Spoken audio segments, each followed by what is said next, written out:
আসসালামু আলাইকুম বন্ধুরা, আজকে আমি লাউ শাক দিয়ে মাছ রান্না করব। তার জন্য আমি লাউ শাক নিয়ে নিলাম।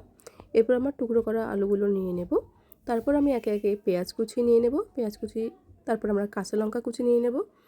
তারপর আমরা জিরে বাটা নিয়ে নেব। ভেজে রাখা মাছগুলি নিয়ে নেব। তারপরে কড়াইয়ের মধ্যে আমরা তেলটাকে গরম করে নেব। গরম হয়ে গেলে পেঁয়াজ কুচিগুলি দিয়ে দেব। পেঁয়াজ কুচিগুলো ভাজা ভাজা হয়ে গেলে কাঁচা লঙ্কা কুচি তার মধ্যে আমি দিয়ে দেব। পেঁয়াজ এবং কাঁচা লঙ্কা কুচি ভাজা হয়ে গেলে আগে থেকে টুকরো করা আলুগুলো আমি দিয়ে দেবো কড়াইয়ের মধ্যে। সেগুলিকে ভালো করে নাড়াচাড়া করে ভেজে নেব। সুন্দর করে ভেজে নেব আমি। ভেজে নেওয়া হয়ে গেলে আমি তার মধ্যে পরিমাণ মতো লবণ দিয়ে দেব।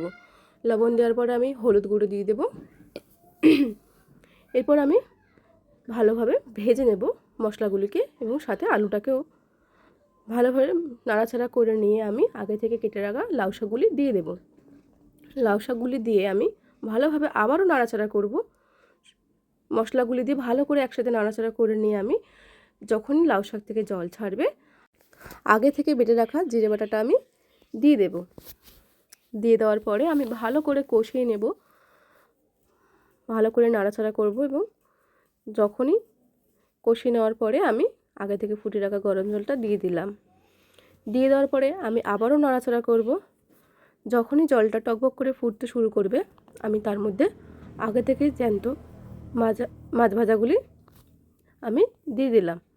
দিয়ে দেওয়ার পরে আমি গ্যাসটাকে লো ফ্লেমে রেখে 10 মিনিট ঢাকা দিয়ে রেখে দেব।